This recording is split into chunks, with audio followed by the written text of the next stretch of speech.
27वीं आईनी तरमीम आ जाती है ना, तो एक चीज आप सबको याद रखनी चाहिए कि अदालतों का अमली तौर पे वजूद बिल्कुल खत्म हो जाएगा। अभी तो अदालतें सिसक रही है ना, बहुत सारी ऐसी चीजें जो 26वीं आईनी तरमीम में एस्टेब्लिशमेंट नहीं करवा पाई, वो अब 27वीं आईनी तरमीम में हो जाएंगी।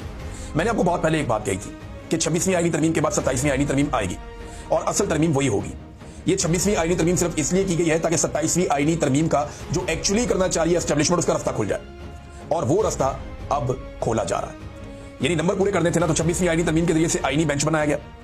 अब उस आईनी बेंच ने नंबर पूरे करने के लिए जो मखसूस नशिस्तें थी पाकिस्तान तहरीक इंसाफ की, वो माले गनीमत के तौर पे बाकी सारी पॉलिटिकल पार्टीज में बांट दी। अब उन सबके पास अपनी अपनी मखसूस नशिस्तें आ गई। अब एस्टेब्लिशमेंट को जो है वो छापे मारने की जरूरत नहीं पड़ेगी। अब एस्टेब्लिशमेंट चादर और चारदीवारी के तकद्दुस शायद पामाल ना करना पड़े। अब उन्हें बहुओं, बेटियों और माओं को अगवा करने की जरूरत नहीं पड़ेगी। पार्लियामेंट लॉजेस और पार्लियामेंट हाउस के अंदर नकाब पोशों को दंदनाते हुए आने की जरूरत नहीं पड़ेगी। लोगों के बच्चे अगवा करने की जरूरत नहीं पड़ेगी। अरकान असेंबली को खरीदने और उनको दबाव में लेने की जरूरत नहीं पड़ेगी, क्योंकि मखसूस नशिस्तों का तोहफा आईनी बेंच दे चुका है। तो ये माले गनीमत को इस्तेमाल करके अब 27वीं आईनी तरमीम लाई जाएगी।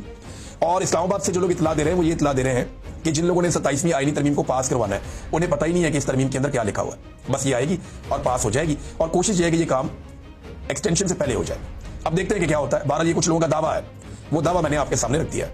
दावा करने वाली जो मेन शख्सियत है वो कामरान मुर्तजा साहब हैं, फजल रहमान साहब की पार्टी के। नादरीन, अमरीकी जहाज आने के बाद जब अमरीकी तेल पहुंचा पाकिस्तान में, तो मैंने आपसे कहा था कि पाकिस्तान में तेल या तो महंगा होगा या पाकिस्तानी हुकूमत अपने बजट में से कट लगा के अमेरिका को खुश करने की कोशिश करेगी ये तेल लेने के लिए। लेकिन मेरा जो पहला अंदाजा है वो ठीक निकला। ₹2.5 और ₹3 का इजाफा हो गया पेट्रोल और डीजल की कीमत में, और अभी एक अमरीकी जहाज आया। अमेरिका को मजीद खुश रखने की कोशिश की जाएगी। पाकिस्तानी कितनी भी कोशिश करें अमेरिका को खुश रखने की, मैं एक बात आपको बता देता हूं कि उनके ताल्लुकात भारत के साथ हमेशा